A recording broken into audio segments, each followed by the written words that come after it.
Hey Gaff, you wanted more? Well, here's more. Another game from the second round of the North American Gaff tournament. It's water versus another water-based name, Vaporak. We'll call him Vapor. Water and Vapor. That's cute.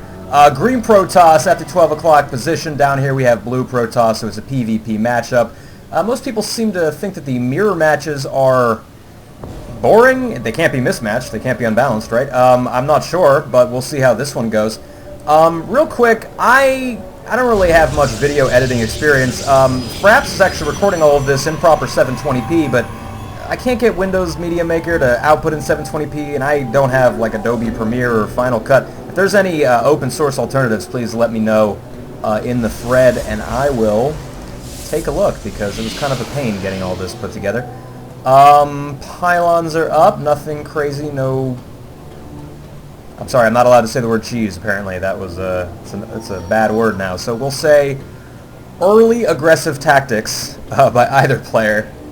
Spawning on Metalopolis in cross positions, meaning that the rush distance is fairly long, which does discourage early rush tactics. If the players were, say, right here and here, it would be, you know, very, very intense, short, aggressive match with low air distance.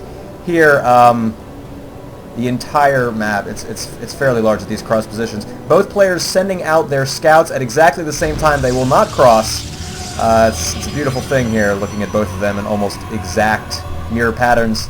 But they are both going to be scouting the wrong base first, but that's okay. They'll find each other eventually. Looking down here, we have our first gateway going up, 2 early pylons and a gas. Over here, literally the exact same thing.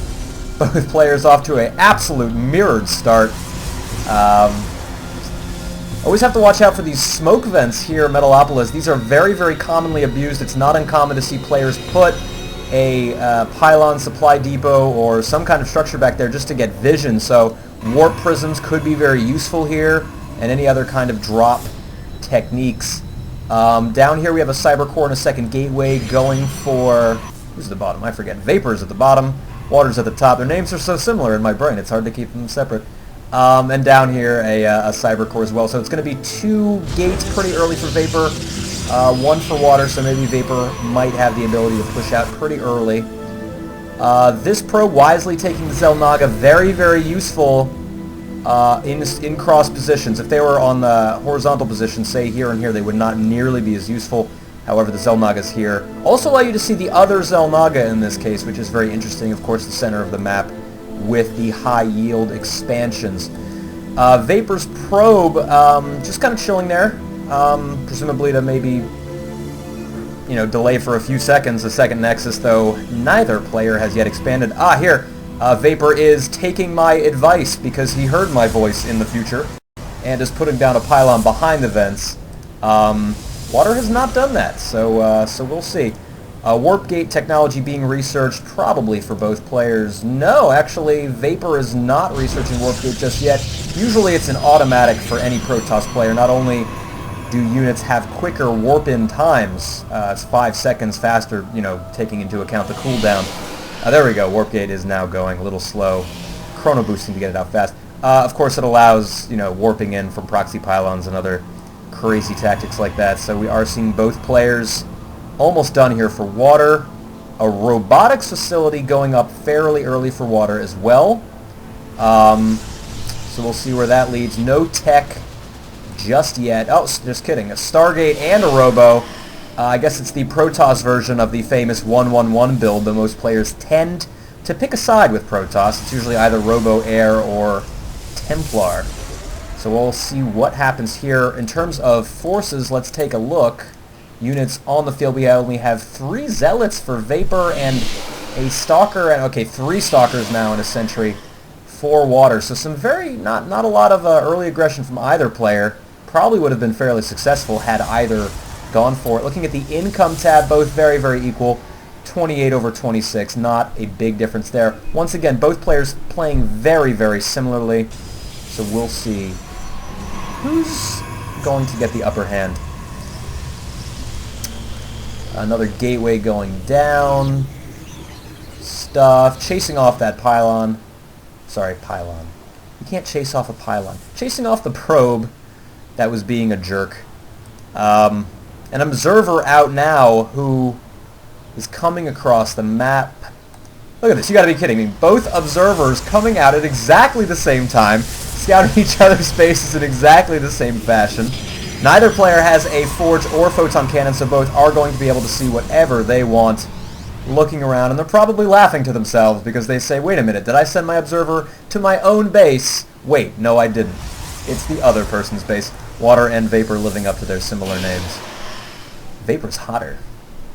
Should get pictures, we'll see. An Immortal coming out now for Vapor, and a Phoenix coming out very quickly being chrono boosted. We'll see if he just uses that to scout. There is no air out yet, so it won't really help too much. I suppose he can G-beam some units and then use Stalkers to hurt them as well, but he doesn't have any Stalkers, so the Phoenix right now absolutely useless except for scouting. Man, I gotta go to that party. I'm supposed to go to a party. But man, casting is fun. I could do this. I could do this more often. I could certainly do it at least a little while. Maybe for the finals I'll do maybe a live cast. That would be fun. Maybe on Justin.tv. You guys let me know if that's something you would be interested in. Once again, very passive play by both players here. Really both content to sit back and macro up. 2 Phoenix now, and a third coming out. So Phoenix were fairly unpopular in the early days of beta, though they have seen some increased usage. I'm always a fan of the Mothership. Every caster, I suppose, is a fan of the Mothership, just because they are so fun to see. Observer, of course, very aware that the Phoenix are coming out, so he is massing Stalkers, though he did just pump out 4 Zealots, so I suppose he's going for a healthy mix. 1 Immortal for both players. Let's take a look at those units tabs. Just kidding, 3 Immortals for Vapor. So the Immortal advantage there. So Immortals and Phoenix, but the smaller tier, or the larger tier 1 army for Water. I feel like I picked a bad game. There's no action. We need some action, guys. If you can hear me across the void of time, do something. Because I'm waiting. And no, not even expansion. Both players one basing for quite a while. We're at 82 supply and 98 supply. Still no expansions. Nothing coming out of the Robo or Stargate at the moment. I'm not going to fast forward because that's bad, but come on, guys.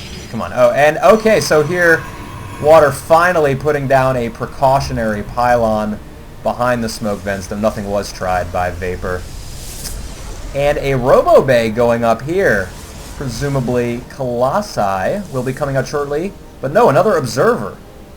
Interesting. And here another pylon. So, oh, there we go. That was a mistake. The Observer was canceled. A Colossus now coming in, though. It won't be exceptionally effective, at least not against Immortals. The Zealots, yes, but focus fire, because of course remember the Phoenix can in fact target the Colossus as if it were an air unit because of its immense height. So presumably 2 pylons here. I have to imagine an expansion is going down shortly, but who knows? Who knows? No Hallucinate. I'm a big fan of Hallucinate. I've been using it a lot recently. It can be very, very tricky, especially when both players are equally matched in terms of army count. Here, researching the very, very useful Extended Thermal Lance, one of the best upgrades in the game, in my opinion. It's almost automatic for anyone who's going Colossus. Also, as an added benefit, with 9 range, Colossi can actually take out any static defense safely outside of that static defense's attack range, so it can sit back and pick off photon cannons and missile turrets, and spine crawlers, and spore crawlers, and all that stuff. Finally, Water moving out with his force across the map with his Colossus. Let's see what happens here. Now, interestingly, Vapor had, I want to say he had a Xel'Naga. Oh, there we go. The Observer. So he is aware this is coming. Let's see what's going to happen. He is massing his forces. It looks a little smaller. I have to say that the Immortals might be the turning point here, and a massive Phoenix force. They are going to very, very quickly probably take focus fire on the Colossus.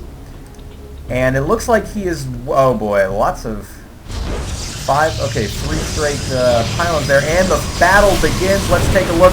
The Phoenix immediately moving to the back, as I predicted, going to take out the Colossus as quick as possible, doing massive damage to the Zealots.